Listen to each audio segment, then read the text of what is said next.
Here we go. So what's Rock and today? roll. January 15th. This is the Cosmos Café. Welcome. So this discussion is based on the first dialogue of David Bohm and Jabbour Krishnamurti, entitled "The Roots of Psychological Conflict." From, I guess they entitled the whole, perhaps they had a conference, but it sounds like they had anywhere between 5 to 10 dialogues, which they called "The Ending of Time." Sounds pretty grand. But we're focusing on, or we read and perhaps listened to the first recording and the transcript of "The Roots of Psychological Conflict." And without going into it too much, the forum kind of explained, I posted something there, but essentially Krishnamurti, it seems like he's steering the conversation, and Bohm is there to be the mental guy, that the rational fella that kind of keeps the discussion on track. So they hone in on particular words, but they're wondering, has mankind taken a wrong turn?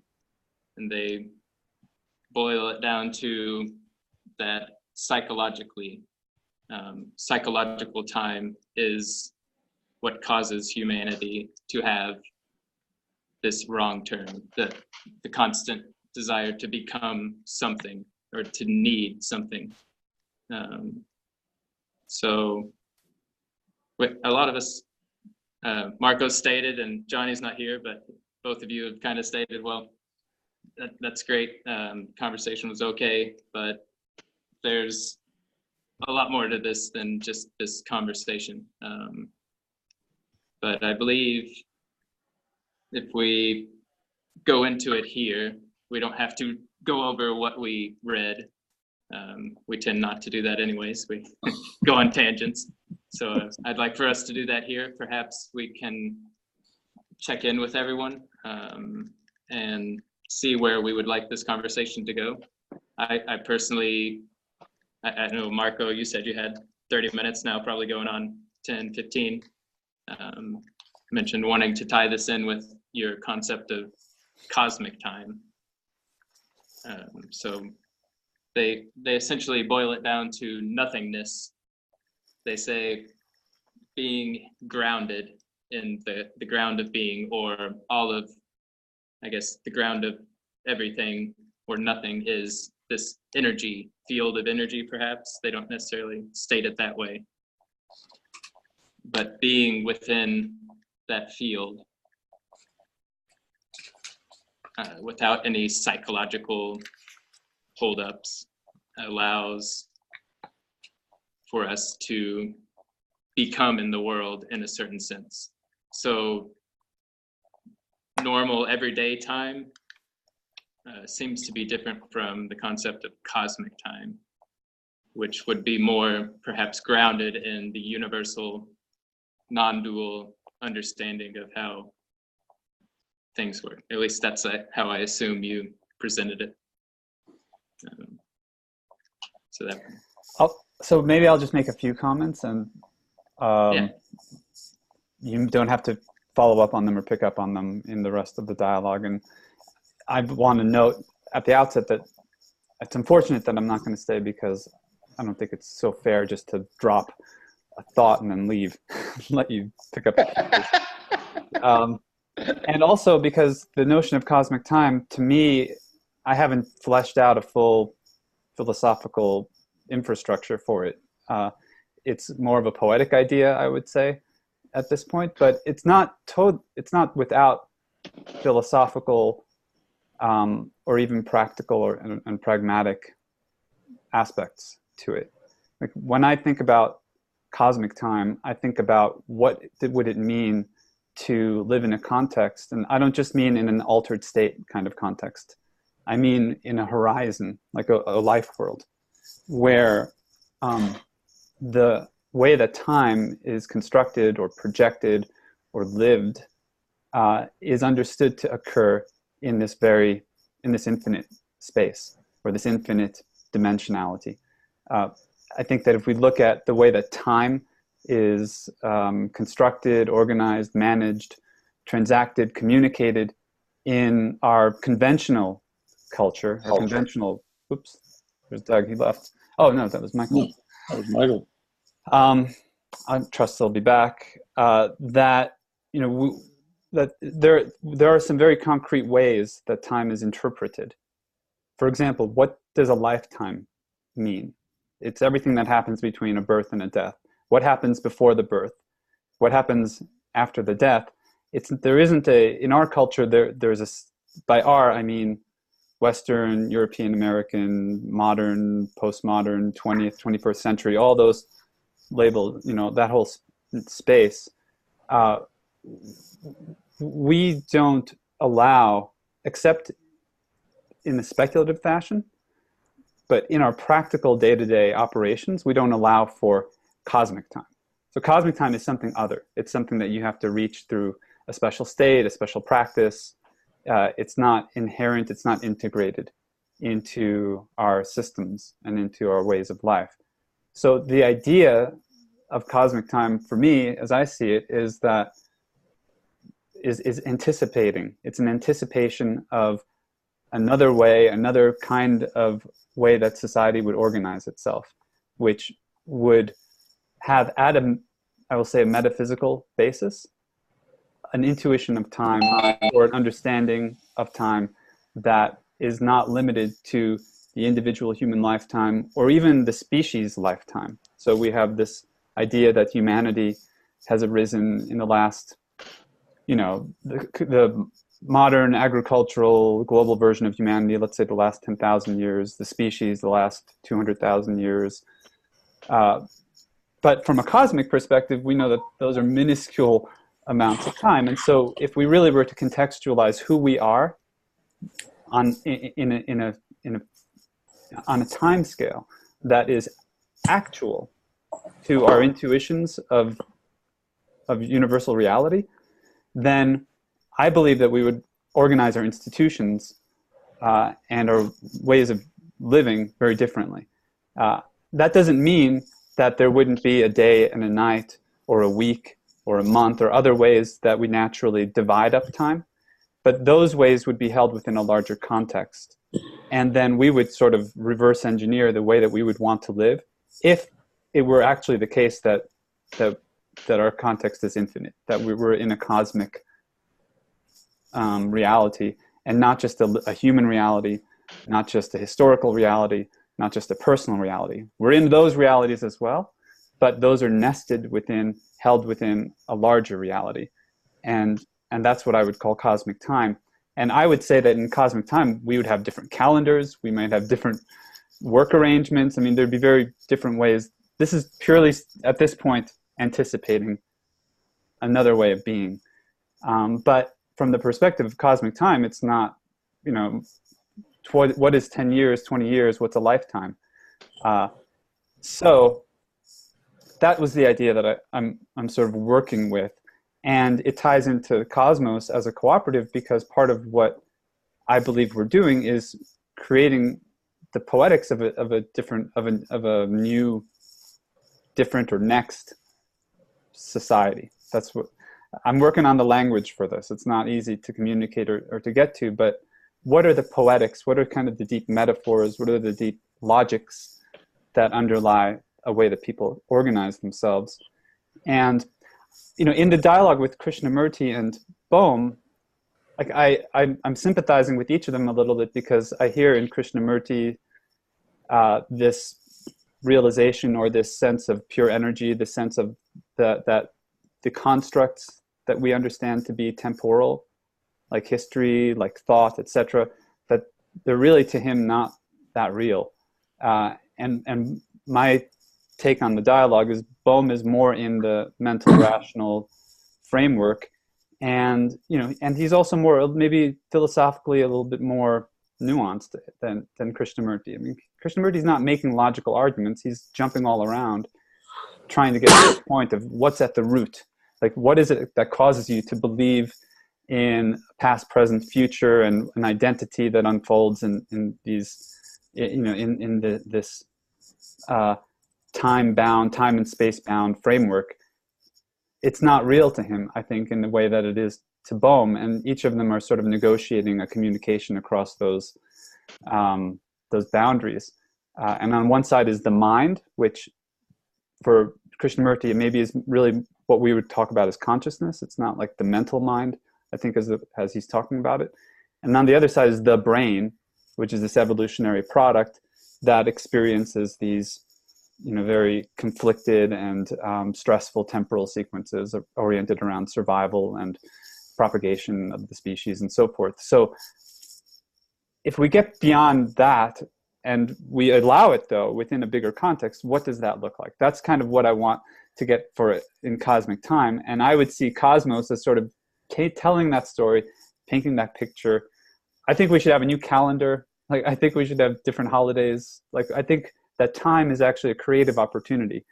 I don't want to obliterate time like Krishnamurti. I think that if you see through time, then you can work with it creatively, because it almost gives you the distance from it, that you can arrange it without being caught within these premeditated strictures, like a lifetime, a history, money as a equivalence for time, and so forth.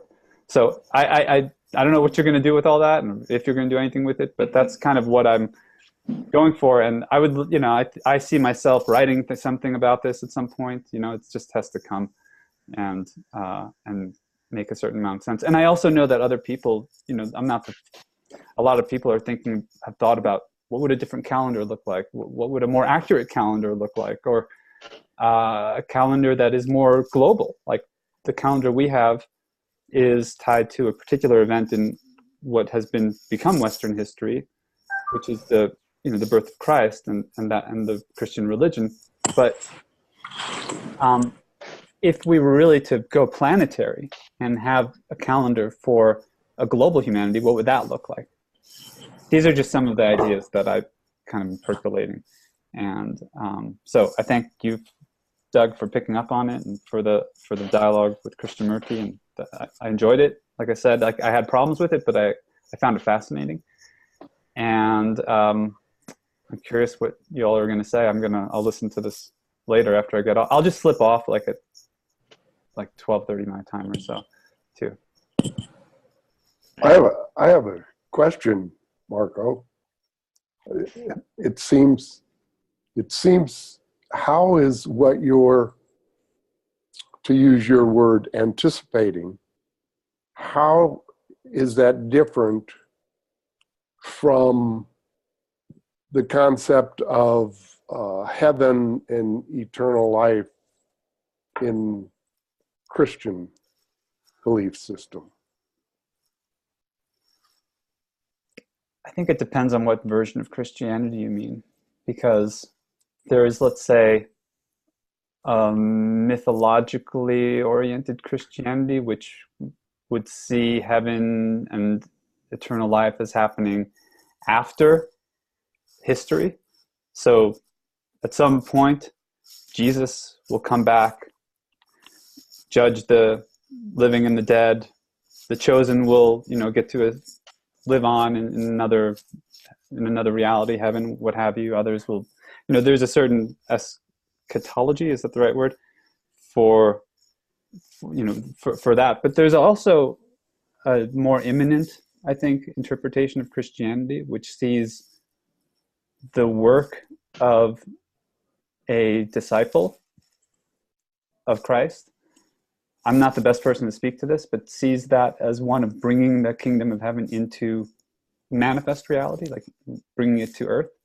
And that would happen not after time. I understand that happens in time. Yes. And it's really the union of the eternal and the temporal. I'm more attracted to that view, because I think that if we had time freedom in this fourth dimensional Gebserian, and I think Krishnamurti and like what he's talking about, then we would be able to work with time in real reality, not just in a transcendental afterlife.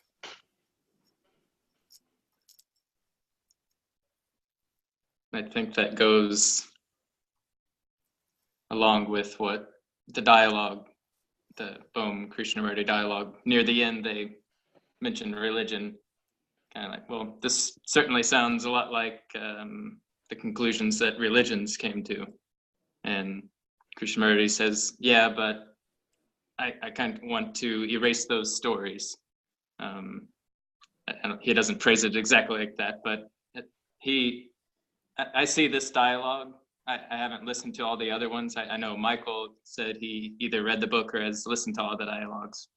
But in this one, it's more of a grounding exercise, kind of just peeling away the onions, as they say, to get to the core, the root of this psychological conflict. So they're not going full cosmic in this dialogue. They're going full psychological, ending of psychological time.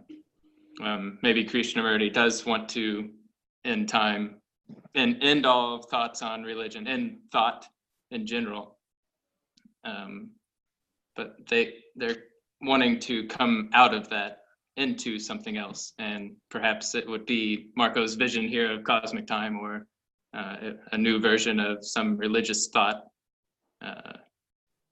So May I just ask, what did you feel like they got to an articulation of this root psychological conflict? No, I don't think they did. I mean, they may have, it's been a while, but I don't think they did. But I think they were trying to put it out in the public and let's discuss it. Let's think about it. And you had, like you said, Marco, Brahm comes from a scientific rational, and Krishnamurti is basically an Indian mystic, and he has a harsh critique of anything that has to do with thought. I don't always agree with it, but I think he has some perception of how we relate to our thoughts that create this psychological time that get us caught into pushing away what is happening, what is in front of us, and we want to jump over it. We want to get to the future, and we want to, I internally, he's very perceptive going internal, seeing how our experience of our brain and how the brain's evolution is affecting us, and he's trying to get us past that. But I don't agree with his obsession with not honoring the manifestation of the cosmos, if I can put it that way. One of the things I want to bring in that I've thought about, because Alan Watts and Krishnamurti were kind of my first philosophical, I cut my teeth on them. And I liked Alan Watts better because he was more humorous. Freaking Krishnamurti could not be humorous as long as, and I don't trust anybody that can't be humorous, even though I like his critiques. But so this is probably comes from a Wattsian thing, is I'm going to go into, imminent biological is how much our sense of time comes from relating to our inner experience in our bodies, pumping in our hearts, breathing, moving, interacting, and how at some point, and I don't know, I have no historical understanding, at some point we got the mental rational to externalize that, and then we divided it up. And so I have a feeling that the sense of time, even the construct, began with how we relate to our own heartbeat and our breathing, and then we extended it out by looking at the seasons and observing externally. I'm reading an interesting book about China and the West having this ongoing dialogue about how to read the pulse and detect how sick somebody is. And China had a really amazing, they had 12 points, but because of Plato and their sense of timing, they broke it down to just, oversimplified it and reduced it. And I'm just wondering if, how time, from my perspective, is connected to pulse, to oscillation, to movement. Even cosmic time, I like the concept because to me, just think, well, everything in the fucking universe is moving and I don't know where I'm at in it. The stars and everything, from what I've been told, everything's moving. That's my take on it.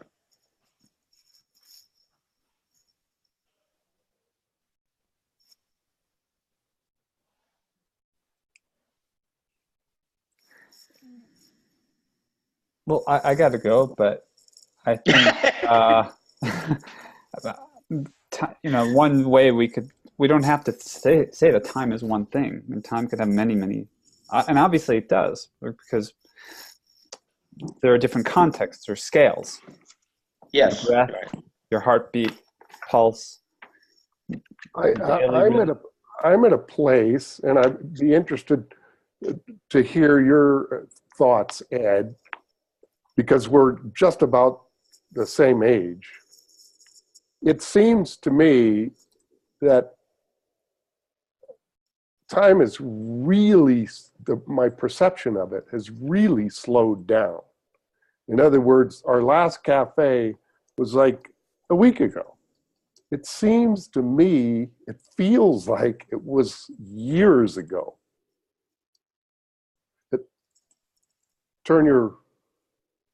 Unmute yourself. I wanted to let you finish expressing yourself before I jumped in. I sympathize greatly with what you said. There are days where I have the feeling, they say that on the other side, when you're going downhill, you pick up speed, and so everything seems to like rush by, and that happens.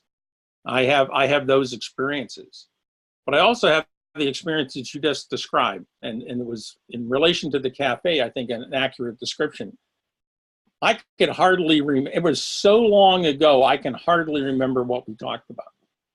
And It's not because I'm becoming senile in my old age. That I might be, but that's not that I can always tell when I can't remember something that I think I should know, but trying to think back on that cafe was also like trying to reflect on like my childhood, because I'm planning, we're kind of planning maybe a trip to the States next year.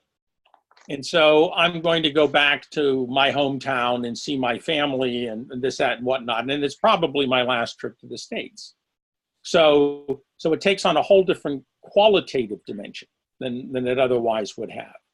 And so every time I start thinking about, well, where do we want to go, and what do we want to see, and who are we going to visit, I get into this whole thing where I find myself sitting here literally for long periods of time at my desk trying to reconstruct memories that keep kind of like poking in and out, and I have vague recollections, but you need a lot of energy to bring them into some kind of concretion, so that they actually bring something up. So there are times when time stands still. There's times when it rushes by. This is the last thing that Marco said, and I resonate with it very much. I don't think time is a thing like most things are things. And what bothered me about the Krishnamurti Bohm dialogue was that Krishnamurti, at least in this one, appeared to me, he wanted to make it something, but he wanted to make it into something that it can't possibly be. That's the part that really where I stumbled, because he wants to make it one thing, and he wants to tie it to our egos, and I don't I don't think that's possible. It might be possible. I don't think it's possible from my vantage point right now, where I'm coming from. I've been very, very influenced and very strongly influenced by Jean Gebser, not because I think he's right, but because he provides for me a very useful, handy, call it simple, if you will, framework that provides a bit of orientation for talking about these things. And I can't for the like of me think that back in the earliest eons of the dawning of humanity, that there were not individuals who thought about themselves as different from the others around them, even though they may not have had the same sense of ego that we have today. And I'm going to say ego not in any qualitative sense, but a sense of I-ness, a sense of I'm an actor, or I can do something, or I affect the world around me, or whatever. And for the longest time, humanity didn't have that individuality that we so celebrate today. That individuality is really a product of the Enlightenment, which is kind of an oxymoron. You know, it's like we woke up and said, "Oh shit, where are we now?" and it's bothered us ever since. I don't think we've come to terms with that. So, but until that point, and that's actually what I wanted to get at, but until that point, I do believe that in the consciousness of whomever we consider to be humans, there was an ever-present sense of eminence and transcendence. And something that the Enlightenment did to us, not all Enlightenment thinkers did it. Goethe never, ever, ever did. But there are many others who did do it, for example, who separated eminence and transcendence, and after a short while simply dumped transcendence because it was immeasurable, or you couldn't really do anything with it, or it was too hard to get a grasp on, or we couldn't come to terms with it. And I think one of the things that we suffer from today is this lack of transcendence. I really like the fact that you asked Mark, you know, well, is he talking about something that's akin to Christian heaven? I can't think of a more ludicrous notion of an afterlife than Christian heaven. That has got to be. That has got. I don't know who sits down and thinks this shit up, but it boggles my mind that you would think that it works that way. But then I say, okay, well, you're being too harsh on these folks. And when I take a step back from it, I realize the people who are advocating this all stepped in after human consciousness, I'm speaking now in Gebserian terms, decided to linearize time. For the greatest extent of the existence of human beings, time was not linear. If it was even thought about at all, or if it was even considered at all.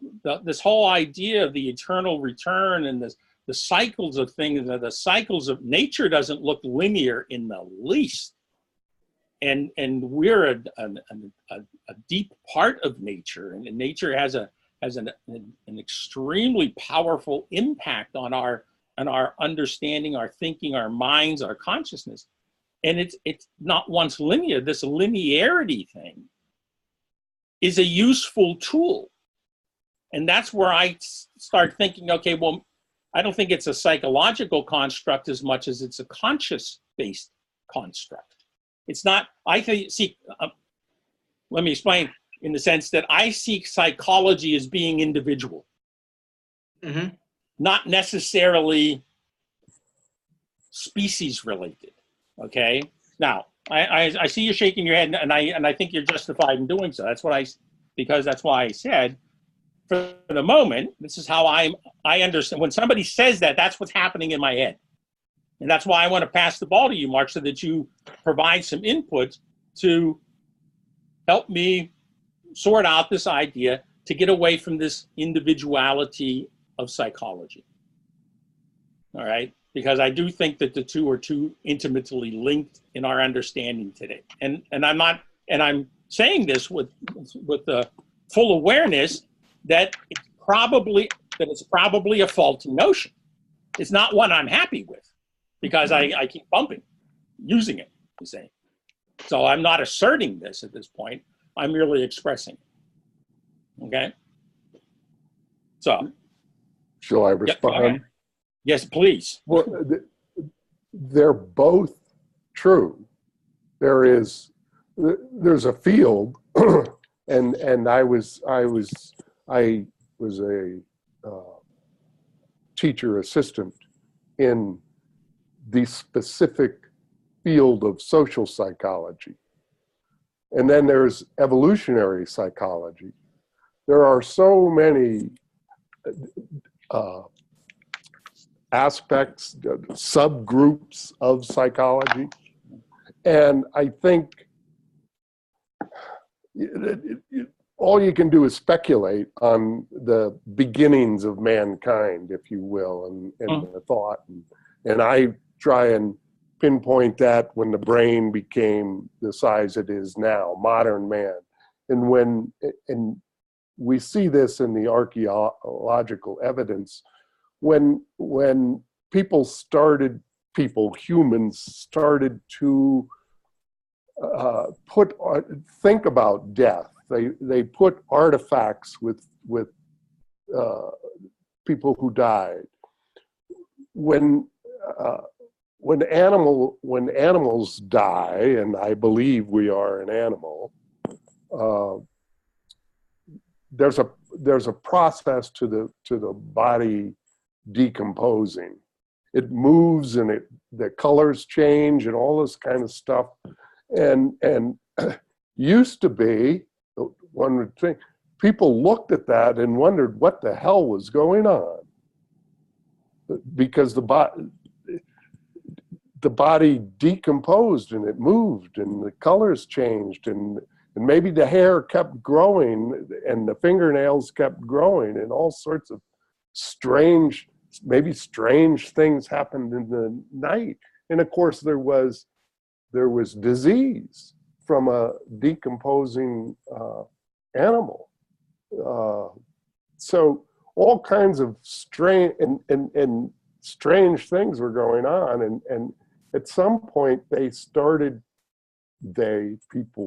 started to bury their dead to get them the hell out, for health reasons, for maybe consciousness reasons, to get them out of, it was a problem. And they either put them up on scaffolds, they buried them, they burned them, something to get rid of a decomposing body. But then of course they would start to think, well, what the hell happens to them? And then they started to, put their favorite little teddy bear or whatever with them, with some feathers. And then of course, you come to the pyramids, and when they would put them in tombs, and I don't think it's settled history, science, of how old the pyramids are. The Sphinx, there's debate about that. At first I thought maybe it was like 5,000 years old. Now some people are coming up with some theories that it might be 13,000 years old.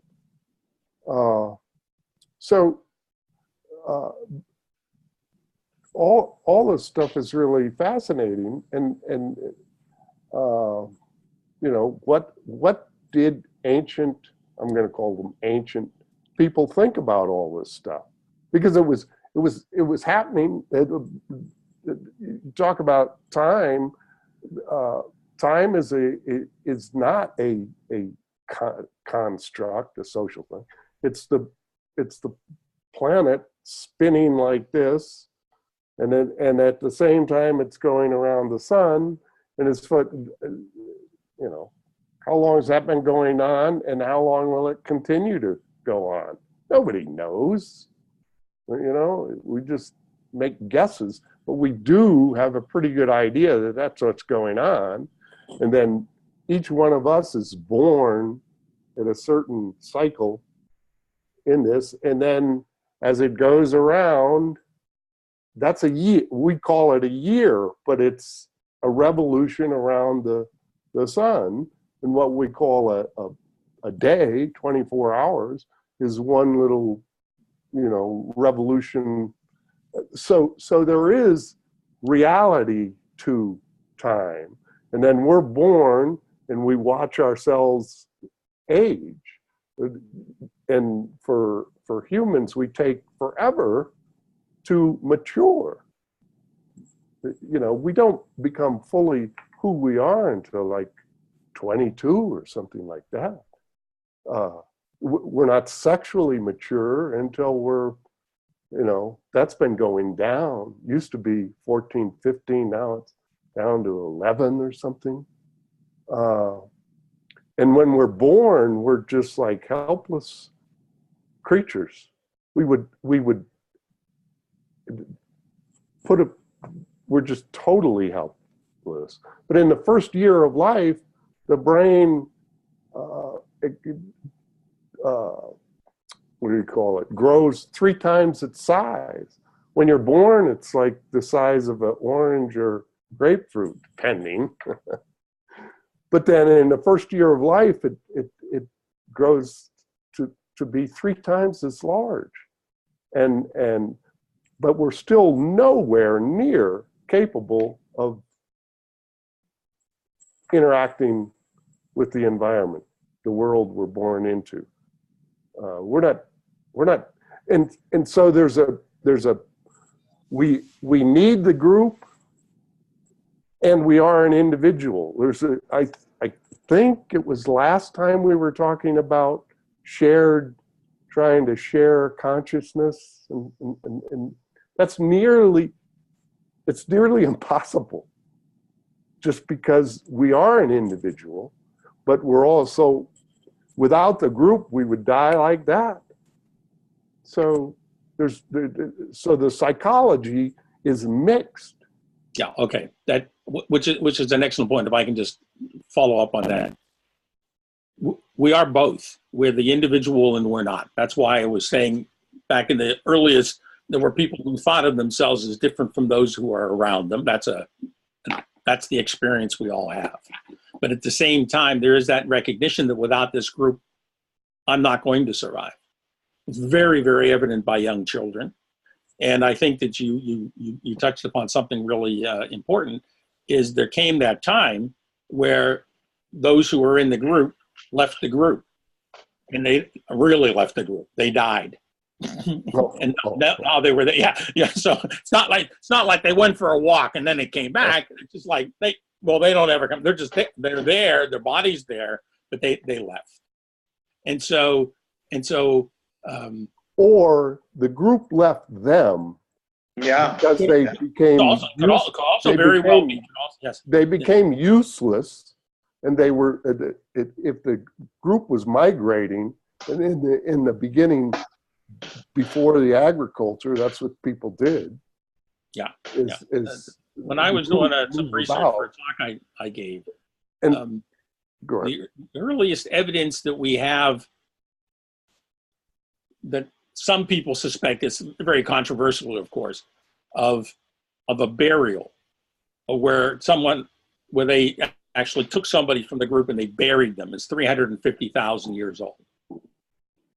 So that puts it back with Homo heidelbergensis. They're not even considered modern humans. Okay.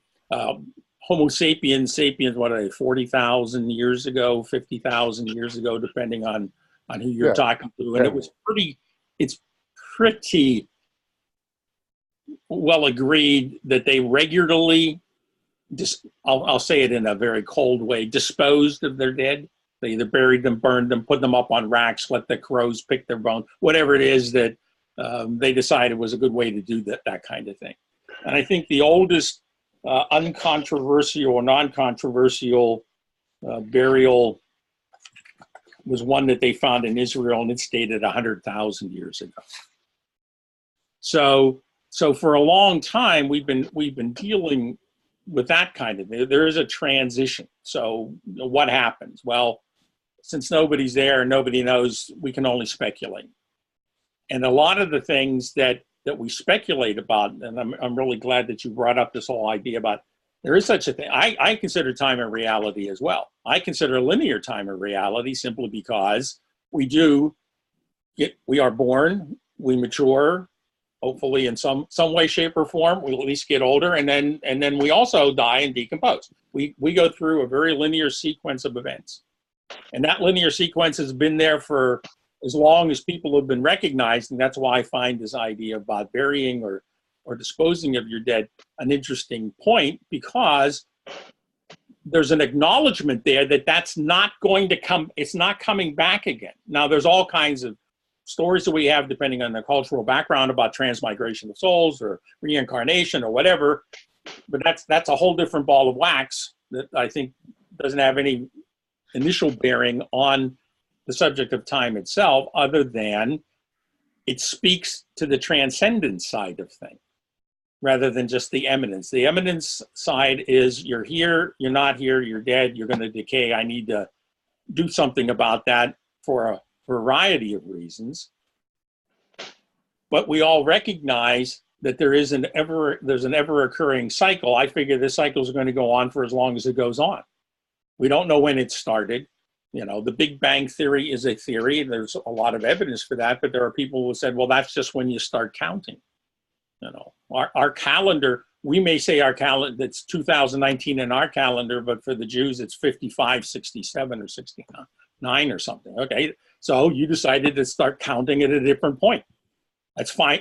I don't care, actually, because what you're counting, but the counting itself is a linear event. You've actually moved into this where I'm just not going around and around. I'm counting linearly as well. And when you look, the ancient Romans, they counted years, and most cultures did it at that time in the year, the reign of so-and-so. So they took a very definite starting point and a very definite ending point and started at one again when the next guy showed up. So there was also at that time this interaction between this linearity and we'll call it circularity, that just, you know, this ever occurring return. So I do think they're realities. That's why I think Krishnamurti can want all he wants to eliminate time, but he can't get rid of it. It's just there. You're on this plane, on this plane of existence where we all find ourselves. I believe you've got to deal with it. Well, something you said just triggered me back to the topic, and that's the psychic conflict. I think it's, or they were trying, where does it come? I think part of that is, and this goes to Doug, about narcissism, is it's really hard to come to grips with the fact that you are gone, that you're going to die. And at some point, people like you said, Ed, they oh, this person was here, and now they're not here, and that's going to happen to me, and I don't want that happening to me. So we invent this idea that there's another dimension out there, and we live forever in the other dimension. Even if it's just our consciousness or something. We can't be like a dog and just, you know, or some creature that gets eaten.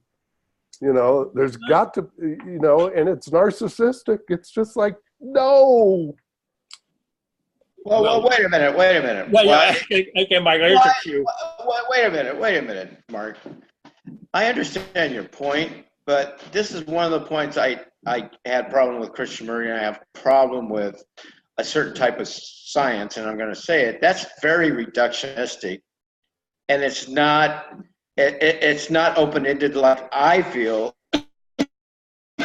science or any endeavor of learning about life. I can't come to that conclusion. I understand why you did and why a lot of people do. Excuse me. But No, I can't come. very few, I can't. very few people I do. can't come to the conclusion, narcissistic or not, that there's not something else in this life, because I've had too many experiences that are beyond this life. Well, most people believe what you believe, Michael, or something similar. Very few people believe what I believe.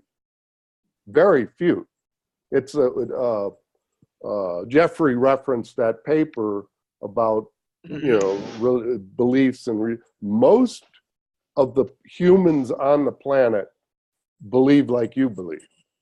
I am the outlier. Okay. So okay. Well, you have a lot of company. Different. You have a lot of company.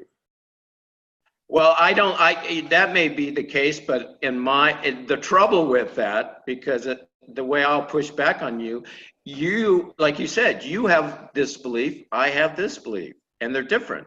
And even with a lot of people that you're saying that believe like me, I disagree with them, because I don't believe like common Christians, the way they divide up heaven, like Ed said, and how they make up their stories about Jesus's teachings. I have a very particular, nuanced, fucking right in your face is get real. You are alive. You need to deal with what's in front of you, and you need something beyond your narcissism to help you with that. And that goes beyond time, it seems to me. Because, you know, you talked about death. When you study pagan and indigenous people, their whole concept of death and what they were doing, they were looking at nature and how things come back to life. And they had a very organic, I think that's part of the reason that we started believing about making rituals about death and burying, because they started to pay attention on whatever level that, you know, things grow, things die. They, on an instinctual gut level, they knew there might be something more than what they may experience, you know, but they see things, oh, this died, but something grew in its place. I think there was a very kind of raw, but maybe, I hope I say this right, evolutionary uplift of the power of observing what was going on in their environment. And they necessarily, because of the brain structure, I agree with you in biology, part of the brain structure is to make models and images about what happened so that they can avoid it. And yeah, maybe, I agree with you. I think some of the religious have just blown it out of fucking proportion. I agree with that part. But in essence, I think it's important because of death, and observing death, that and this is from my experience, that it sharpens what are you doing with your life in this moment. And I think some of these belief systems and structures, right or wrong and how awkward, was about that yearning to know that time is larger than me, and yet, like Ed referred to, I can observe the cycles, I can observe night and day, I can even simply observe my breath go in and out, and have this experience that I seem to be alive, but I can also, by observation, know, whatever this is, it's not going to be here in this capacity at some point. At some point, whatever this Michael Stumpf is, it's going to fucking die. And I know it. And I'm okay with it. Whatever is on the other side, like I haven't been to Easter Island, I'll figure it out and see it when I get there. But I think time, the reason time is so difficult for a lot of people, and it's been difficult for me, is the fact that we have a lot of evidence in our lives that in terms of our own personal lives, it's dangerous. There's an end to it. There is an end in the sense of how I'm experiencing it now is what I'm trying to point to.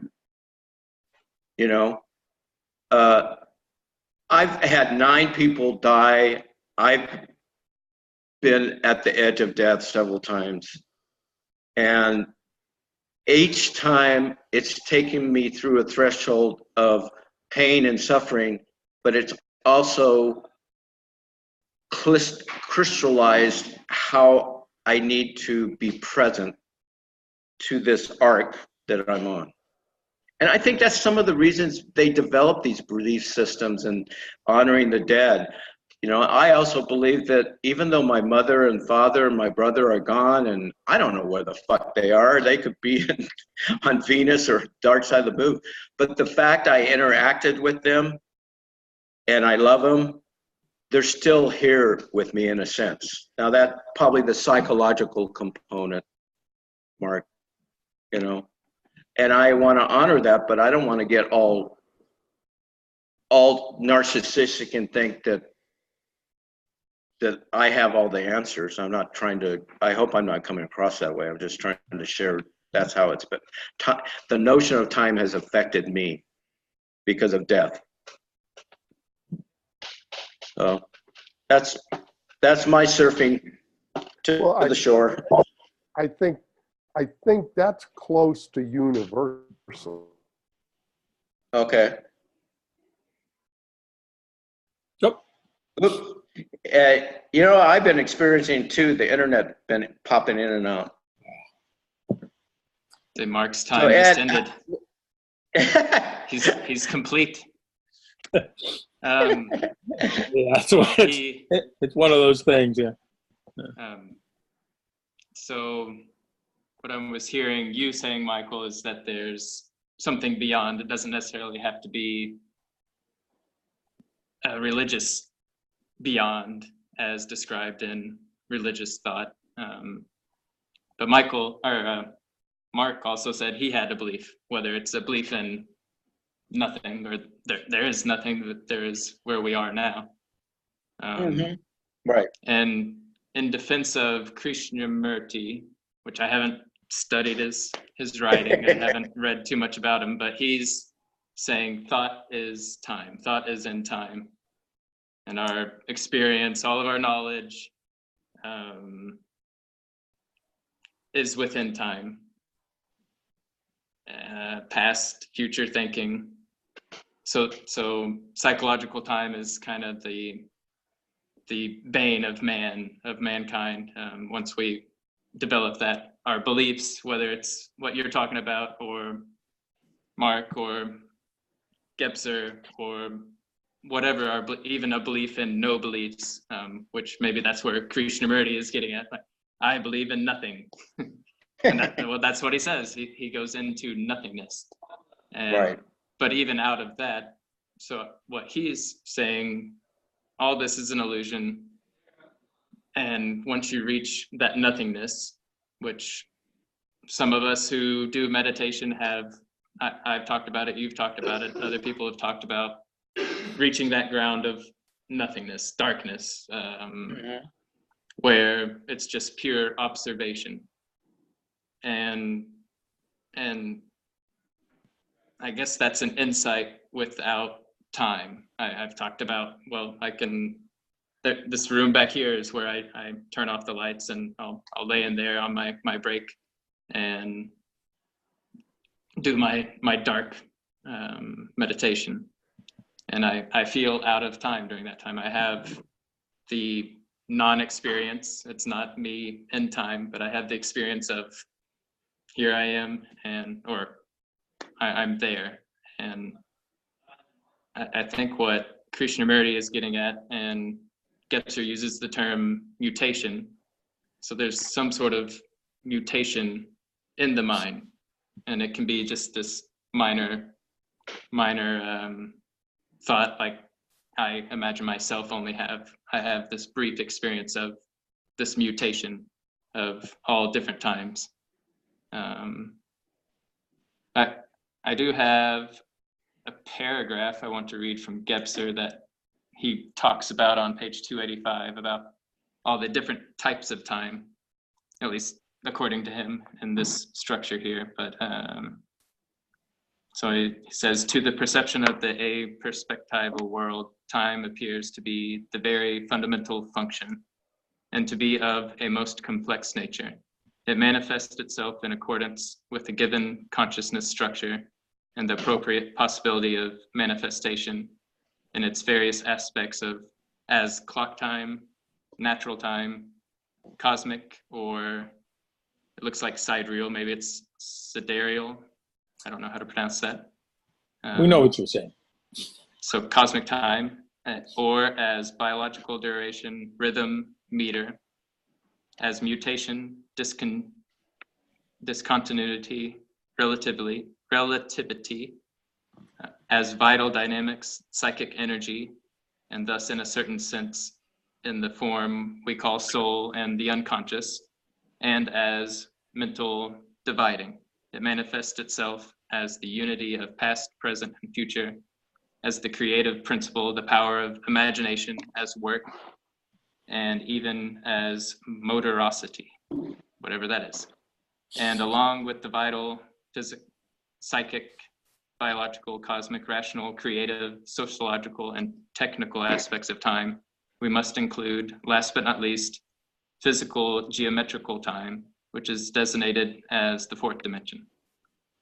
So he's basically stating there's a lot of versions of time. So what Krishnamurti was focusing on, or Bohm and Krishnamurti, was the psychological time. And they don't, in the conversation, they don't really talk about these other time aspects, which you would have to have days upon days upon days, lifetimes, to even come to terms with all the different types of time and incorporate that into the discussion. So and Krishnamurti, like I said, Krishnamurti was very perceptive and could be very articulate in a very Buddhist way about how thought interferes with our perception, and how we need to pay attention to that interference of thought. But I always found it interesting in his act of critiquing thought, he was using thought at the same time, and I wondered about that. That's the reason I called it the metalogue, is basically what they're doing is impossible. Yeah, it's impossible within it. Yeah, and exactly. But what I take from that, and even in this discussion, I think and I don't buy the idea that this is all of an illusion. It's only an illusion in the sense, how are you aware of your blinders? See, if you have blinders, then it is an illusion because you're only seeing so much, and the very root meaning of the word illusion means play. And because I was in theater, maybe this is where I'm coming from, I can go to a play and be totally moved from something that is an illusion. But I can walk out the door and I know that I've been affected, and I know that that was, a limited perspective, but it played on me.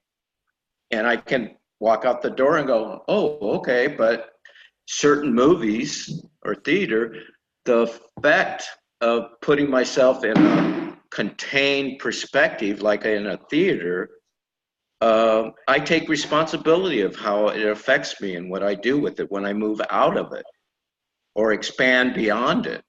And so I don't agree with Krishnamurti's notion that everything, he's coming from a side of Buddhism that always thought everything was illusion, and I just don't buy it. But I do understand his critique of being aware, bringing awareness to how things affect and interfere with our ability to perceive. And the number one, from my experience, because of my trauma, is how my reactivity to what I'm perceiving gets in the way of me really perceiving, if that makes sense. My reactivity, a friend of mine just showed me how clearly, Mike, I'm not challenging your perception, but your reactivity is making you contracted. This goes to what I like of how Gebser frames a certain kind of freedom with time. Mm-hmm. Is that right? No. Yeah. I think we've all experienced all of those manifestations of time that Gebser describes. When you go through the list, you can say, oh, I can, if you think about it, you come up with, well, I experienced that, or I did this, or I did that, because I think we all deal with them all of the time. We don't all deal with them all of the time very well, but we deal with them all of the time because we're confronted with them all of the time. These are manifestations. What I liked about Gebser's description was he's saying, well, time's not monolithic. It's not just a line. It's not just the sidereal movement of the stars. It's that too. But I also have that. I don't know how many of you have ever worked on an assembly line, but if you are on one, you have a whole different sense of time than anywhere else in the world, in the universe, because it's just different. And yeah, huh? Yeah, I know. Break time. When is the next break? I had the worst job in the factory you could even imagine, and I was sitting it was a piecework job, and I was sitting across from the only clock in the entire hall. So whenever I looked up from my machine, all I could see was that clock. It was this was one of the most surreal situations I ever find myself in. A summer job, you're in college, and you're just going in, and you're like, and this is it, you know. So that was a real kicker, which is why I appreciate the fact that it is so many different things, and most human beings, just like everything else, we're not real sophisticated in dealing with all of this stuff. You know, there's just a whole lot that we have to deal with here, and we end up making some very, I believe, fundamental assumptions about how things work or reality or whatever it is. And one of those, and it's, to me, it's just as logical to say, okay, when it's over, as to say, when it's over, it's not over. Maybe there's something more. That could also be. We don't know. We haven't been there. There's no real experience. We have some reports of people who claim, which is fine, but we have to take all of those with a grain of salt, and we have to look within ourselves to figure out, well, what works well for me? How, and this is the individual part of that psychology. I have to come to terms with the world that I find myself in, regardless of everything else. In the end, I have to do that. And that world interacts with others to a greater or lesser extent, depending on how I position my own individuality within that. And these are all just decisions that we make. And we make them and we change them. You know, the ones I have now are certainly not the ones I had 10 years ago, and they're not the ones that I had when I'm reflecting on my childhood. You know, when I'm going through this trip and I'm going, oh shit, I'm going back to the hometown, kind of thing. It's different. But it's interesting for me when you do reflect on those childhood kind of experiences. I'm taking a whole lot, I'll even call it baggage, all of the things that I've learned and experienced and done in the meantime, you take back with you. And in that regard, there's a time reversal. You know, because you are going back to review something that happened that you can't change.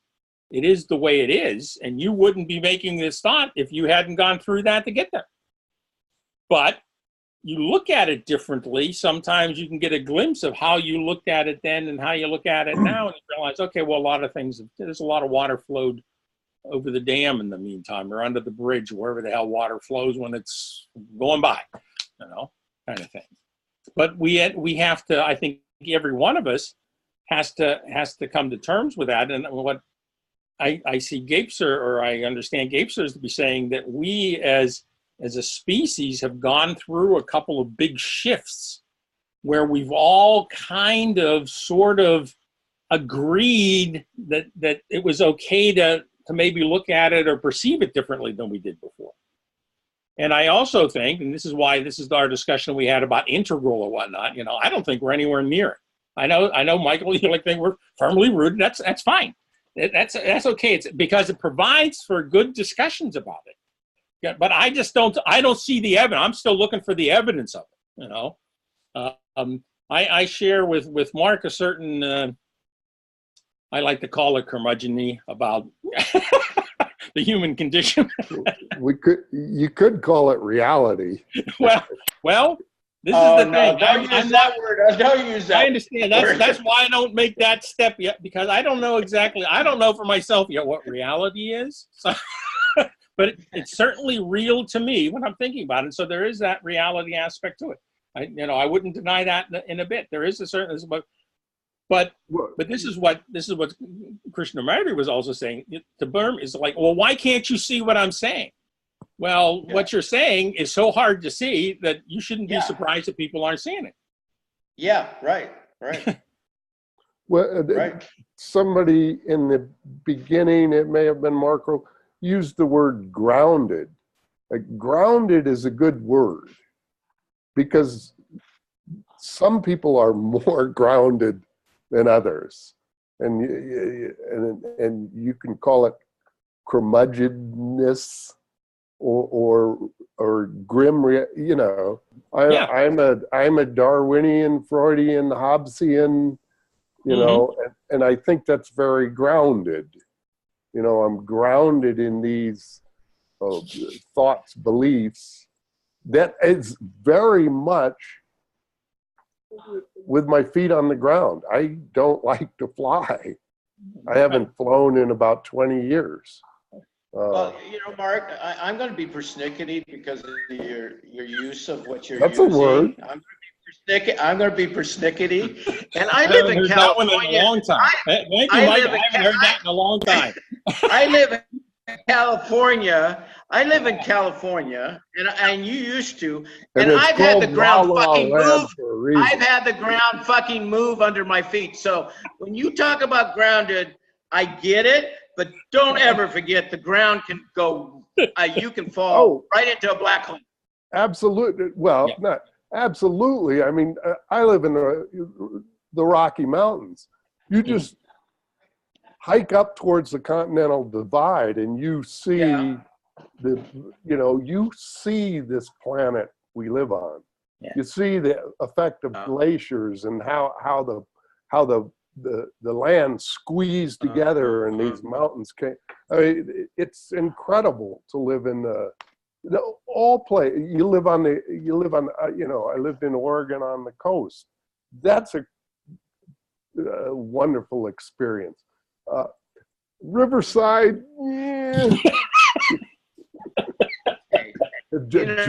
Germany with the forests and and then you've got Russia, you've got the Middle East, and it changed. The Sahara Desert wasn't always a desert. No. And now that we're here, humans, we think it's going to stop changing. We think the Earth's going to. I take your point on that. We think it's going to stop changing, and that's interesting. So how do we? What's the way of expressing this? Change and time. How do they go together? Change and time. Well, that's one of them. That's one of the measurements. How things change. That's one of the way you look at time. Yes, okay, right. It used to be this way, and it changed. So there was a time. Right. Mm-hmm. It's one of those manifestations. Yeah. Erg is here, and now Erg is no longer here. His body's lying here, but there's no Erg responding to me. There's a change, and we react to that. And that's one of these manifestations. Yeah. But it's also a manifestation when, like you're saying, you walk up to the watershed, you walk up to the divide, and you realize, I know why now all the rivers flow this way and that way. you just going, oh yeah, that makes sense. That's a wonderful. And it's just like, oh, I you get a lot of things, and this is that groundedness, but you know, and I also like to think that I'm fairly grounded in most of what I do, but I still have, even as curmudgeon-y as I am, I still have this notion that maybe there's more, whatever that might be, or however that may be described, or whatever those manifestations are. I'm still open to that. I haven't come down. I have some fairly strong beliefs about those kinds of things, but it's not like I wouldn't change them tomorrow if enough evidence accrued where I'd go, well, I guess I need to change how I think about those things. Right, because that's how I think humans needs to function. I don't believe that enough of our fellow humans do that, because they'd like to stop it. This is never going to change. It's always going to be this way. You know, this whole, we got it, you know, we solved the mystery, you know, and that's my biggest problem with the Enlightenment, is they figured everything out, and they hadn't figured anything out. They had just placed another marker along a path. Exactly. So okay, well, some admit it later and go, okay, well, that wasn't the marker. Maybe we need to redo that. The head of the patent agency in the United States in 1880 goes, oh, we can close the office. There aren't going to be any more inventions. Okay, good call, buddy. You know, it's like, but it speaks to a view of humanity that this person carried with him. You know, he turned out to be wrong, but he had a view, and that view was wider spread than one guy. Well, I just watched a little of the video, and the one guy, Krishna, seemed to be arguing against that human drive that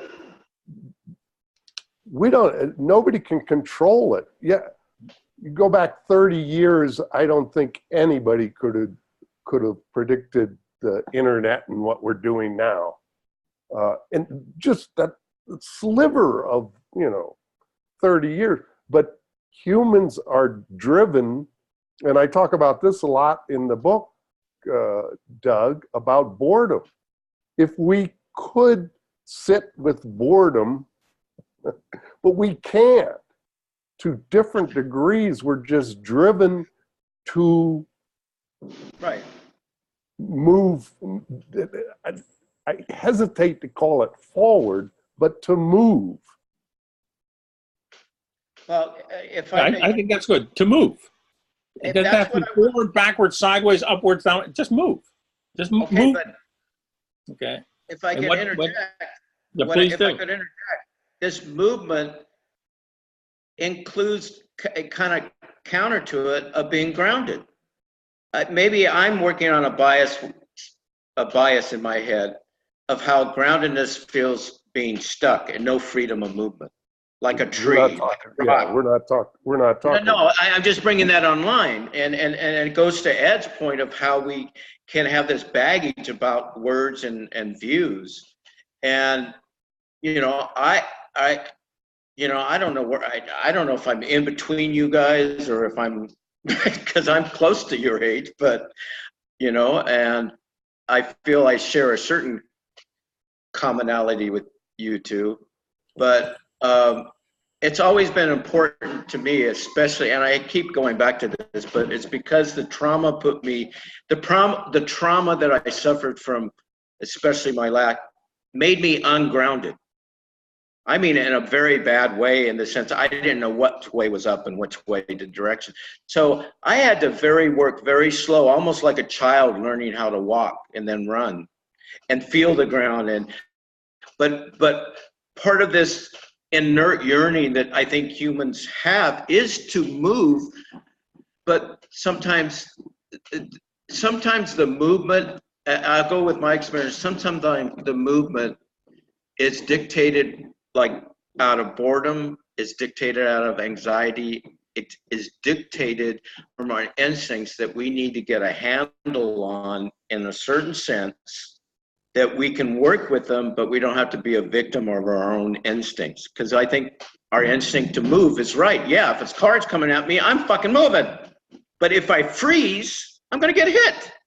But we have the ability to know the difference. I don't have to freeze. That's one thing I learned is I had to slowly unfreeze those reactions of freezing when I encountered new phenomenon that I had to move around, especially talking to other people sometimes. Because my first journey outwards is I was fucking, let's just say I wasn't a good soldier. I was a hippie on steroids, people told me. So, I don't dismiss what you're saying, Mark. I've just shifted a little. I haven't shifted my perspective other than widened it. It seems to me. I feel my perspective versus yours is just a little wider, but it has grounding in what you're saying, Mark. It very much has grounding in what you're saying. But I just have learned to work with it from my experience in a slightly, it just feels like a broader way. It's different from yours. I think one of the things you said, Michael, made me think of, I know lots of people that my son-in-law is this way. He can't sit still for 5 minutes. He has to do something. He works in, as a contractor. He installs sun shields and does maintenance on shutters and things on big facilities. Frankfurt Airport. Somehow you have to block out the sun. And so they have these big fixtures where they can put rollos that come down and they can open them up and let more light or less light in depending on where the sunshine and how it's going. He installs and does maintenance on that kind of stuff. And when he's here at home, it's really difficult for him to just sit still for 5 minutes. He has to be doing something. He has to be building something. He has to be changing something. But it does him good when you can get him to sit still for 5 minutes. Sometimes it's just sit down and have a cup of coffee with the family, piece of cake, family holidays are here. Just sit down for 5 minutes, have a piece of cake. And he manages 5 minutes to sit down and have a piece of cake and a cup of coffee. And then he gets restless again, which is fine. And then he goes off. But as he gets older, those phases get a little longer. There's a linearity to that as well. He can sit 7 minutes now. When I first met him, he could sit 3. but in the meantime, maybe it's 7. We go to visit, the sister-in-law, and he goes along and has a piece of cake and a cup of coffee and blah, blah, blah. And then he has to leave and he walks home. It doesn't matter that we drove over. He has to walk home because he has this drive, as Mark describes, to move. And a lot of times what he wants to do is driven by boredom because it's like, I don't have anything to do. And it takes a lot of effort, I believe, to be able to just sit still for a minute.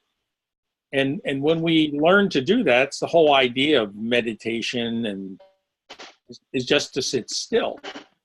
The experiences that one can have in that stillness are different than one has elsewise. And that I think is the real value of it.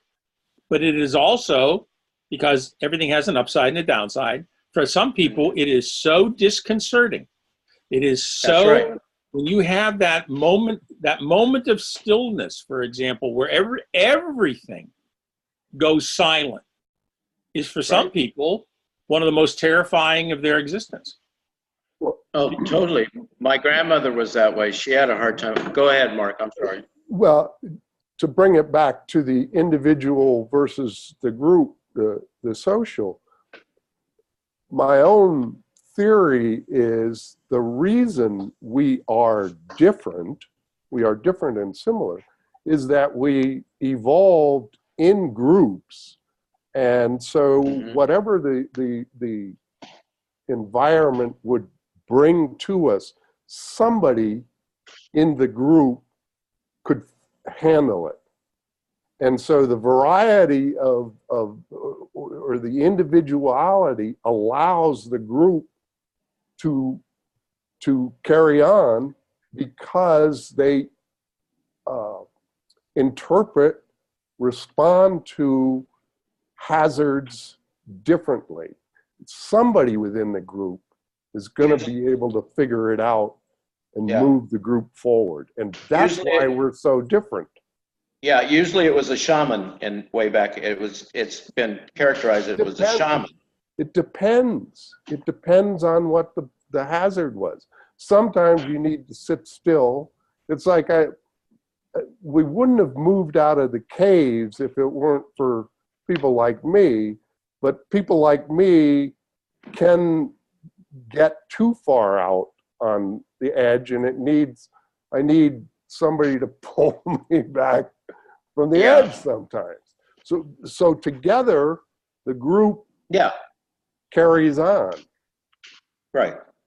I don't know if we're not all the same. There is no, I'm sorry, there's no singularity. No, there's no singularity, Mark, but I think there's a thread that ties the group and the individual together, a thread that we have to acknowledge. And I don't know, I wouldn't call it, yeah, you did, but I wouldn't call it a singularity, but I think it's important that thread is unseeable sometimes. It's unfelt, depending on the leader and the abuses of power, within the group. Okay? And I just remember Bohm had a book out where he talks about what he calls holo movement, because his notion of time he tied to movement, and they're just like Gebser was talking about, there's these different movements going on, different rhythms. What Bohm, I wish I could remember the book, was trying to say there was a way to sense into or use our dialogue to maybe participate in a larger, what he called a holo movement, holistic movement. So that, and I kind of feel that in this dialogue, we've been practicing it by, especially us three, Doug's been sitting watching, working with the movements of our individual perspective about time. And that's I think that's what I want to bring to the table about time, is that if we could, and this, again, it's just where I'm at, really understand the rhythm of time of movement and stillness. I think we split these two, stillness and movement. We do the reductionist thing and make them so different when, if you use the example of music, there's always a pause. And then there's a sound. There's a playing back, a pause, a rest. A lot of people think sitting still frightens them because they've never been used to just resting without falling asleep. Part of my big struggle with meditation is I fell asleep the first 10 years within the first 20 minutes until I read Thomas Keating really articulate that and be gentle, that, yeah, that's natural, because when you put your body in a certain position and posture, whether it's laying down or sitting still, your nervous system's going, oh, time out, I get to go to sleep, Well, it takes a lot of effort and discipline to kind of allow yourself to move through that transition when the body wants to, and that is a boring state, I will agree. But Jabbour Rinpoche talked about two forms of boredom: hot boredom, where we have to move around all the time, and cool boredom, where we kind of, yeah, we're bored, but we're cool with it. And I remember somebody said, if you're bored, then you're not paying attention. And I think that's true in my meditation practice. When I start feeling into that boredom, and I have it, I know that my attention is falling asleep, and I'm not willing to pay attention to what's arising in this body and also in the environment around me. And I'm nowhere near perfect at this, what I'm talking about, but I'm closer than I was 5-6 years ago of working with it as a way to enjoy this discussion with all of you. So we're talking about being grounded and stillness and movement and change and time. I think that's kind of what's been going on the past little bit. And I haven't been talking or participating because I didn't know how to insert myself into the conversation. I have quite a bit to say. And I'll start with having my in-laws in the house now. That's really changed the dynamics of how I handle time. We can take this in all different directions and go back to Marco's cosmic time. And I focus on work as my bane as to why I cannot remain grounded. I can't stay at home with my family right now. I have to drive to work. I have to be away from that time. But when they first arrived here, I was very happy, of course, that things are changing. I have more free time at night. I'm not doing dishes. I don't have to make dinner as often, which frees me up. I can actually sit down and read a book. That's why I've been reading so many books recently. I have things to say now, or I have a chance to articulate it. But at the same time, a week after Christmas break happened, I went back to work, and I have 5 individuals staying at home. I'm the sole alpha male breadwinner right now. And it pissed me off. I was not happy that I had to go to work. I was not happy.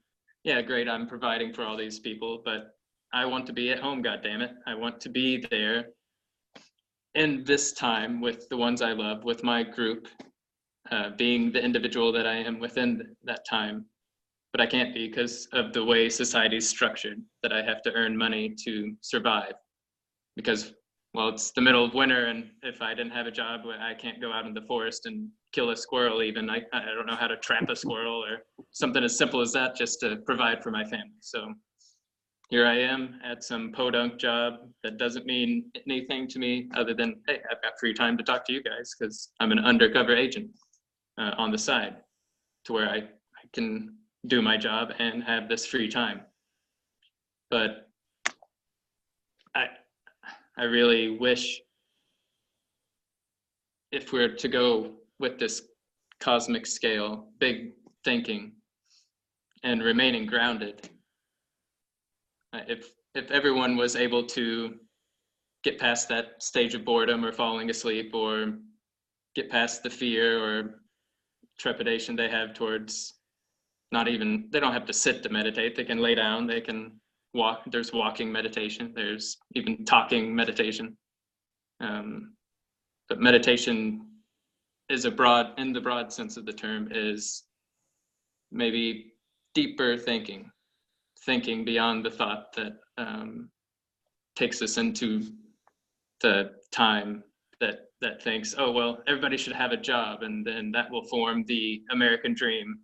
And that's how people will live and be satisfied. And now see where that's taken us. We have the individuals that really work hard for that American dream. They create their own furniture. They do all these things, but then technology is here. A big company says, sorry, and wipes them out because, well, I can print off books faster than you can, and sell them online or whatever it might be. So do we really want to live in that society? Well, we're stuck. We're born in this time. So to be grounded within, as an individual, within this time with others, we have our tribes, we have our groups that we hang out with, our families or core friends or online buddies. But we're a big mess right now. Or we notice that there's quite a bit going on, and it's hard to find one's place in the world or to remain grounded moment to moment. It's easy right now when we're having this great conversation, but when we step out of this, I'm going to have to drive home. And I don't worry about time. I don't worry about, oh, I've got to rush home so I can make dinner for my damn kid and get him to bed. And that's not on my mind. I'm beyond that version of time. So with all that said, I was also reminded of Hermann Hesse. He wrote fairy tales and short stories, but one was called Pictor's Metamorphoses. And there might be some more underlying meaning than what I'm getting at, but he essentially turns into a tree at one point, and he's kind of stuck there alone, and he sees all this changing around him. I guess he wanted to be a tree. I don't know. It's been a while since I read the story. Maybe he wished to be the tree, or something happened, but he became a tree. And yeah, he was bored to death and lonely, saw beautiful women pass by and all these things happening, and he couldn't interact because he was a tree. But then eventually he gets a tree partner or something, and they intertangle. I don't know if there's a moral to the story, but so essentially we can be grounded and have our roots in the earth and whatever, but we do need somebody else. We need that relationship. We're always going to be communicating with others. We're always going to be in time with others. So yeah, that was the massive thought that I just dumped on you guys. So there's no real point to what I said.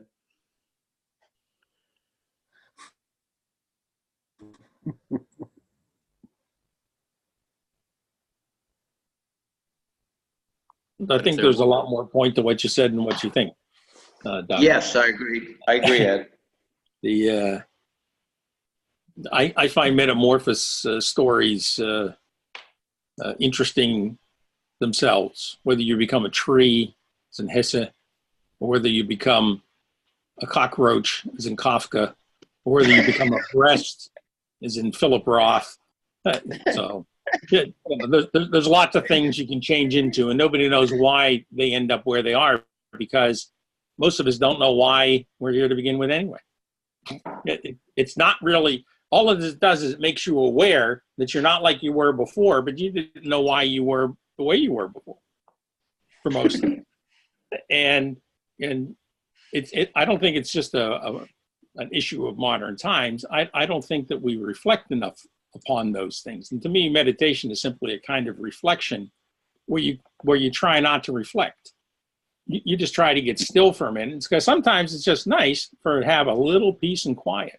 Our world is so loud, and it's so active, and it's so whatever. It's so hectic. It's so demanding and so draining. I understand where you're coming from, Doug. I was the sole breadwinner for my entire married life. And the last job I had in Stuttgart, I had an hour-and-a-half commute one way every day. I worked 60-hour weeks. Talk about being away from home. I was working 2 jobs.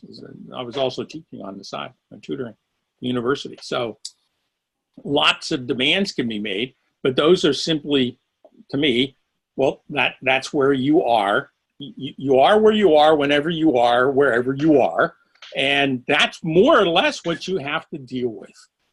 And the best you can do is the best you can do. And learning, what I learned over the many years is to be satisfied with what I'm able to do. When I look back on it, I did things that most people would never have subjected themselves to and never would have accomplished. I don't consider myself a special person. It's just, well, that's where I was, and that's what I had to do. And I've always taken advice from people like Mark, who said, well, keep your feet on the ground. It's a good place to have them, because it helps you get around in this world. But I also had my head in the clouds a lot, which it's a nice place to be. So you do that too. And so somehow you kind of stretch yourself between heaven and earth, or however you want to describe that kind of thing. And you make the best of what you have to deal with, because you can't do any better than that. And for people who get all wigged out about time, I don't understand it anymore, because if you always look at it that something's being taken away from me, then something is always being taken away from you. But if you think that there's something to it that allows you to perhaps contribute to the limited amount of time, well, make it more intense. That's the thing I liked about Gebser. Gebser was all about intensities, not about spatialities or higher or lower or better or worse. It was about intensities. And I'm going, oh, okay, that means my time that I spent at work was not necessarily intense. I had a shit job just like most people do. But the time that I did have with my family was very intense time with my family. Very intense. And that shows to this day. We're still all hanging around with each other. Because we're all we had, so that's what we do.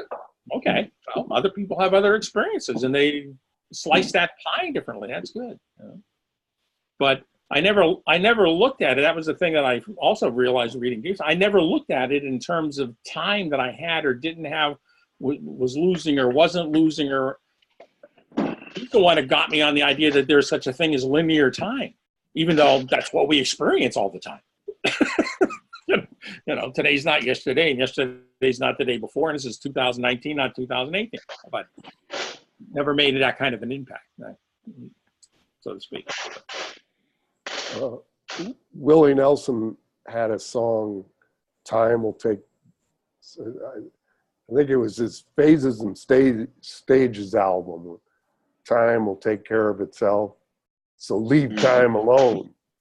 Yeah, something like that. Right. Something like that. Right. Right. Wise words, as far as Willie was always good for something like that. It's like, get real. Yeah, because you can always be an angel flying too close to the ground.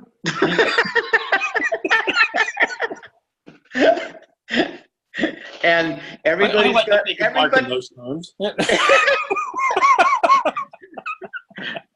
Well, I see Mark's wings. He just hasn't used them enough. They're and also another you going. Yeah, it's like you said, you're not a big flyer, so that sun thing probably never occurred to you. Yeah. Well, yeah, and it's not the flying that's the problem; it's the landing that's the problem. Gravity is real, but Willie Nelson. Go ahead. I tell this joke in the book, and I love it. It's the person leaps off the 14th floor, and there's people in the 7th floor, and they see him falling down, and they look, they're sort of shocked or whatever, and he looks at him as he's passing by the window and says, "So far, so good." Yeah. Okay, my favorite flying images from Doug Adams in The Hitchhiker's Guide to the Universe. Learning to fly is throwing yourself at the ground and missing.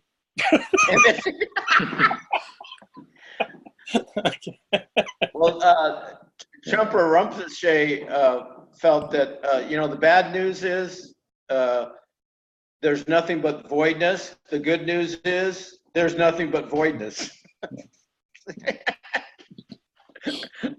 Boy, but I think he was just pointing to. Yeah. Hey, wait a minute. I thought Marco said we could get philosophical. Wait a minute here. Yeah.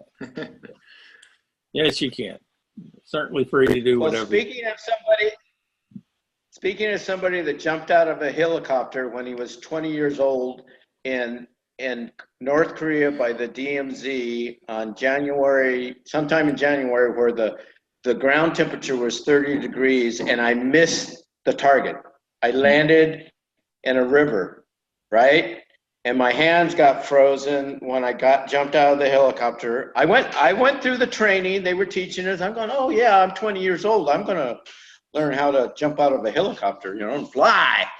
And the thing is that there was 3 of us, and every one of us didn't hit the massive target. One landed in the motor pool, one landed in the street. I landed in this river that had this skating, and fortunately I had a helmet on, and I landed in it. And when I come down, they had these flimsy gloves on, unlike today, and my hands were frozen. I landed like this, and here comes this chaplain. Are you all right? Are you all right? All I could say to him is, my hands, my hands. And the chaplain goes, fuck your hands, are you all right? It's the most, it shocked me into, I'm alive? Really? I'm alive? So I've hit the ground a couple of times. Yeah, the idea is to miss, Michael. Yes, no, Throw yourself to the ground and miss. and I've been told I'm a slow learner. Slow learner. Well, I can relate to that. But I got back up. But I have never jumped out of a freaking plane again. What else can one do? If you're there, that's what you got to do. You got to get. That's why I like your saying. I like your saying. If you're there, you're there. Yeah. That's all you can do. You're here. You're there. Yeah. You are where you are. Yeah. You're never anywhere else, and you're never anyone else when you're there. Yeah, that's true. So there's no such thing as time, right? No, there is. I think time is a reality, and I think it's a big one, and I think it's one that we deal with exceedingly poorly. Okay, so That's what I I thought we that's did my pretty well 2 today. cents. yeah, We did but pretty well today.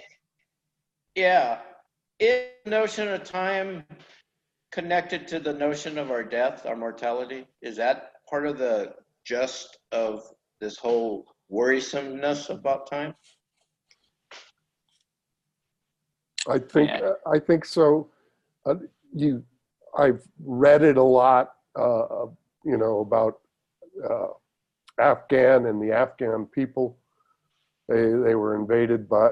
They keep getting invaded by. Who hasn't?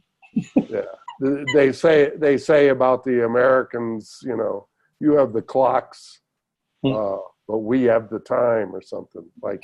Yeah. Their notion of time is way different than ours. Yes. Yeah. Generally speaking. Yeah. Not that there aren't few of you out there who, have this, but America as a whole, we're very fixated on time. And how fast we can do it. Let's hurry up. My mother used to say, "Hurry up and wait." That was my experience of the military. Yeah. We were a military family. Yeah. Hurry up and wait. Hurry up and wait. Yeah. Me too. Hurry up and wait. There's Yeah, always hurry up and wait. the stop and let's go. I tell that to my kids all the time. Stop, let's go. I can relate to what you said, Doug, because that's very familiar. Where the group, the family, you want to be there, and they're having such a great time, and you got to go to work. Mm-hmm. And it's not. Yeah. That's not fun. Yeah. Yeah, and another aspect of that time is their time, that what we were talking about, the Afghans and their version of time in the Philippines, at least in the barrio, the village where they live. I think Ed has talked about this before, of the old people sitting on the porch, and they're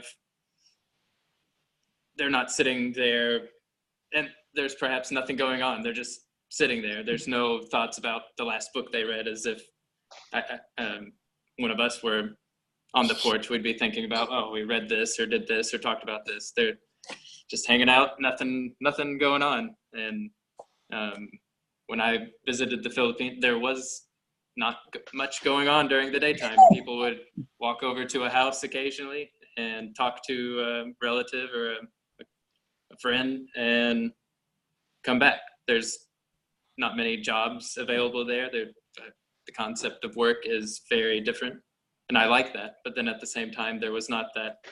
Nobody's hanging out reading a book or talking about the latest this or that. There's probably a lot of gossip going on that I wasn't aware of. But her parents come from this concept of time, and now they're here.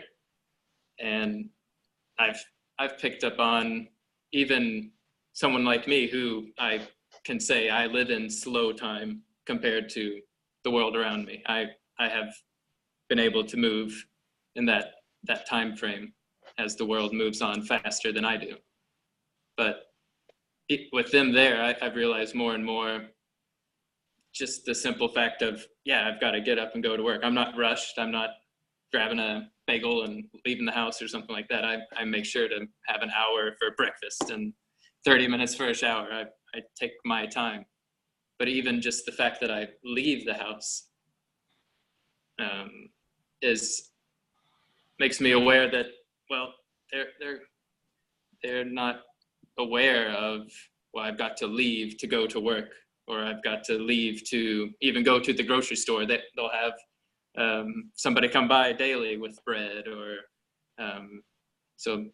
Well, I guess those people have to work, but so there's just quite a divide in the concepts of time there. Perhaps it's, if you want to go Gebserian, it's more of a out of the individualistic version of time, and it's one of the stages before. And so that's maybe where the temporality comes in, that you can perceive these other forms of time, as now I'm able to do a little bit more with the concept of, well, they're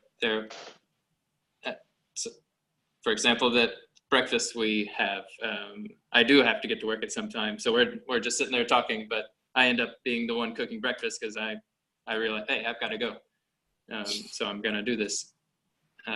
But just being aware of those different concepts of time as it's perhaps progressed in time. So we're in the 21st century now, and the individualistic, as Marco stated at the very beginning, of postmodern, this and that, we live in such a different time frame. But if you can step outside of that and jump into the other times, or be aware of them, then that's part of coming into the full picture, I suppose. But I'm aware we're almost at closing time here. I wouldn't mind having a few. Ring a bell? I don't meditate like that, sorry. No, well, closing time in an English pub, there's always a bell that goes off. It's last call. So I'm sure you got one there in the cafe, Michael. You can do something. I was going to ask you, Mark, if you wanted to kind of lead us into what direction you might like the conversation to go. I know we're all over the place usually in our conversations, but next week we'll be discussing the chapter from your book. I'll post some stuff tomorrow. I'll post the preface to the book, like you asked, Doug, and I'll also post one or two supportive papers by,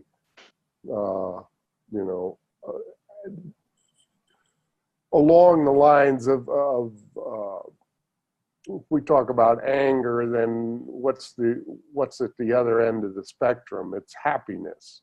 And so I'll post a paper on that, but from an evolutionary psychological perspective that I think is very interesting. So it can go, it can go anywhere. And the concept of the road to hell being paved with good intentions, I if anything describes the human condition, it might be that. Because I think true malice, I don't know, people are selfish and people look after themselves, but they look after their group, their tribe, and Right. it's not, there's always, they're trying to do good, right by something or some belief or for their family or something, and do, like you said, Ed, doing the best they can in the situation they're in. I think most people function from that. They Right. try and, solve the problem that's right in front of them, and damn, do we make a mess of it. Yeah, because a lot of times we're not really aware of our intentions. We're just acting on them. Well, we're trying to solve a problem that's right in front of us, Oh, I understand that. But it's gotten us to the point, and I've mentioned this in several things, that leaving aside bacteria and non-things from the outside the animal kingdom, if you step back, you can't go any place on this planet where you can't bump into somebody now. So we rule. As messy as it's been, and as painful as it's been. That's true. We rule. But now we're not satisfied with just screwing up this rock. We want to go into space. Oh, no, we got to go in outer space. There are other places to fuck up. Yeah, I've already messed up my room. I want somebody else's room to mess up. Okay. Keep moving, man. Yeah. Keep moving. Okay. So I'm looking forward to next week, Mark. That's a nice stage setter. I'll try and I'll try and put some things together. Put them up tomorrow. Yeah. I've had enough socializing thinking for today. Yeah, I'll try to be aware of my persnicketiness. It's all part of the stew, man. It's all part of the chili. All part of the stew. I like it. Good show. All right, guys. All right. Thank you. Oh, one and Enjoyed all. it. Thank you, one It's and been all. fun. It's been fun. Bye-bye. And Doug, if you want to, send something to me, you mentioned doing a pre. Interview. Yeah. Yeah, this was more for your sanity. No, I'm just kidding. It's more. I just imagine, this is my imagination way at work here, but I imagine that based on those who frequent the site or the points of view, not that everyone who's on the site's going to jump at the chance to disagree with you, and not that you couldn't take it, not that you couldn't handle it, of course, but I don't want the conversation just to be about your side of things versus this side. So in order for that to be clarified a little bit, maybe your view can be clarified a little bit more, if that makes sense. That would be my intention for a conversation. You've read the book, so you could ask intelligent questions. The subject of anger comes up a lot in the book. I mean, because I think as a society now, there's a lot of angry people. Just, I've never, well, I gotta, go ahead, hit me up, Doug, and you and I can talk and expand and if you want. So whatever, Yeah. I'm open to, any format, whatever comes. See what happens. Yeah, we'll deal with it. Have a good day, gentlemen. Have a good day. Yes. Hi Good to one, the Jim. family. I just